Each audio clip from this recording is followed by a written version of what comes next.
Good afternoon. This is Brian Shannon from Alpha Trends Blogspot. It's Tuesday, September 5th, 2006, and we've got the NASDAQ 100 on the screen right now. It was a very good day for the bulls once again, as the market was able to take out and close above that late June high that we've been looking at right over here at the 39.15 level.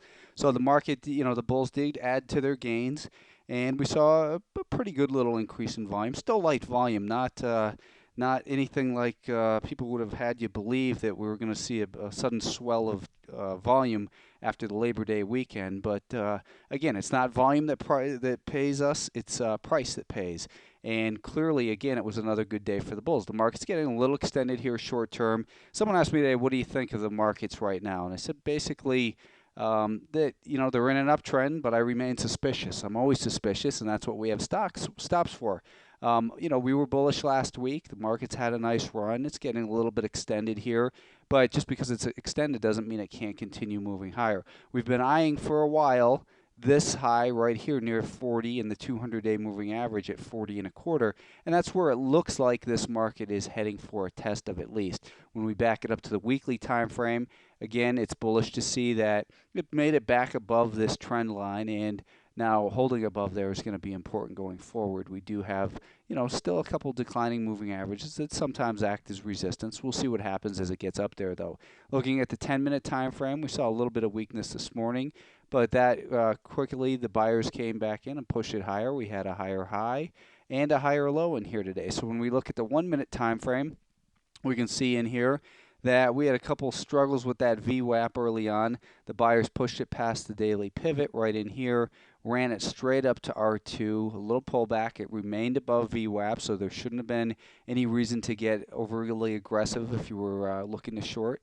And it closed right near the highs of the day. So another constructive day for the markets, and that's really the only objective way you can look at it, putting all personal feelings aside. The IWM, the Russell 2000, again, we've been watching this trend line here, and last week it was bullish to see that it closed back above there. I'd still like to see a pullback maybe towards this 200-day moving average, but the market is trending higher, and we've got these highs now in our sights at that level's about 72.70.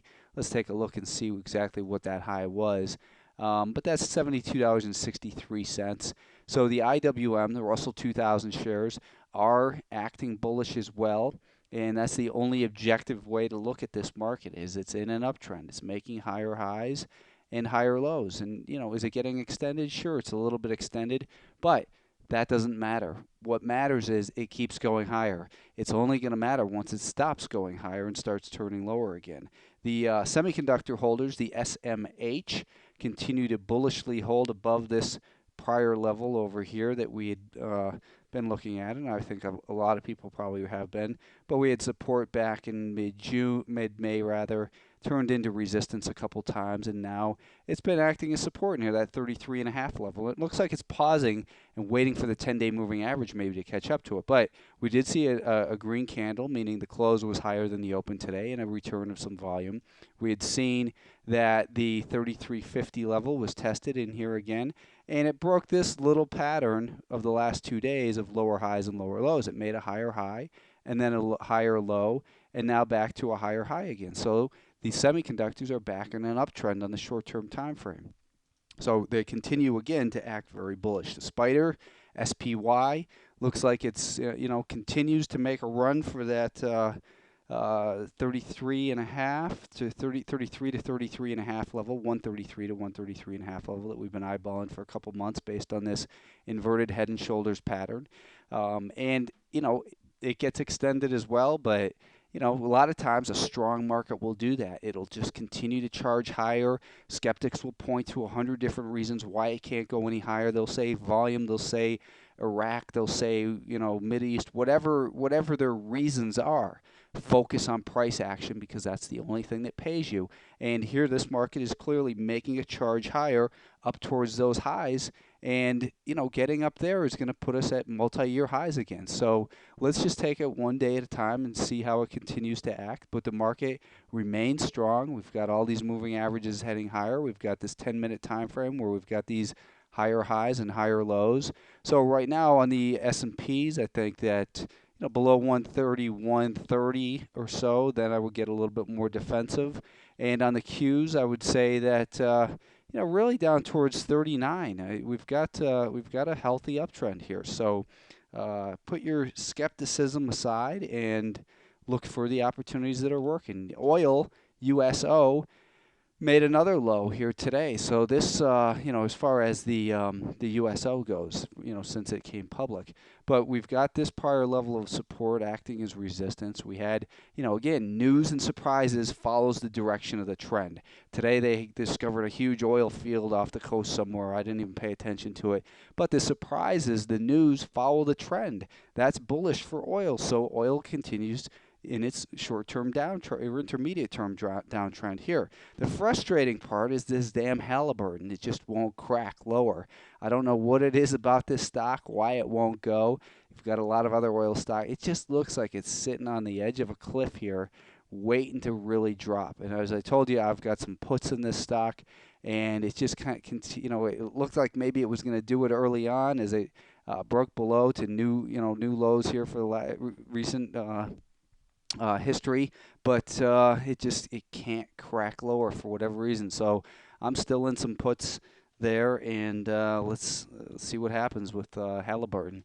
Flextronics was in open position, and we were in at 1179 last week over here, and then our stop was 1165. Should have been stopped out over here with about a 15 cent loss today. We only had two other open positions.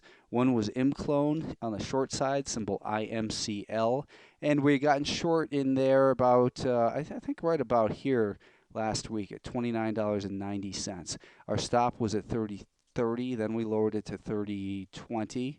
And today it had a nice move lower. Why can't Halliburton do this? But this stock, this Imclone, had a very nice move lower. We saw some nice lower highs and lower lows intraday, and then it kind of caved in right here. So if you're still short Imclone, I would say your stop probably goes about 29.35 or so, and that would give you the ability to lock in a profit of about 55 cents. Now, right here, it's about $1 lower than where we are. So, depending on what your our strategy is, we had originally been looking for a move down towards 28.5, and today's low was, let's move that to the side and take a look. Today's low is 28.52. So it's come close to hitting that target. If you took partial profits, good for you. I hope you did. Otherwise, put your stop up at about 29.35 on the remaining position. RealNetworks, symbol RNWK. This is something I thought, the shorts had the ability to get squeezed pretty good in here as it, bullish looking chart here. Friday, I originally mentioned it on Thursday. The stock was at $11.16, I believe. It was somewhere up in there, and I said it's a little extended here. Let's keep our eye on it for a pullback because it was at R2, and it gapped lower on Friday, and I had suggested an intraday purchase at around $10.48, and it was looking like a good purchase till this morning when it opened at let's see what was the opening here as far as what they're saying. They're saying it opened at 10.29. So basically, you should have been stopped out with about a loss of 20 cents on RealNetworks. So it shouldn't have been a bad loss in there. And I there's still a big short position in it, but sometimes too much information is a bad thing. The shorts looks like they've wrestled back control of this stock, at least for now.